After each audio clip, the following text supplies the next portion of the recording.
Saving money doesn't mean sacrificing everything you love. Here's a smart way to save 50,000 rupees in just 6 months, while still enjoying life. 1. Track your spending.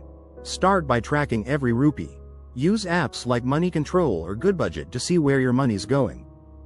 2. Automate your savings. Set up a fixed deposit or recurring deposit. Take a small percentage from your salary every month. It'll add up quickly, without you having to think about it. 3. Cut small, consistent expenses. It's not about cutting out your coffee or gym.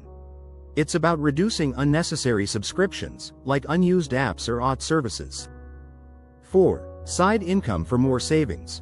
Find ways to make extra cash, be it a small gig, online tutoring, or even selling unused items.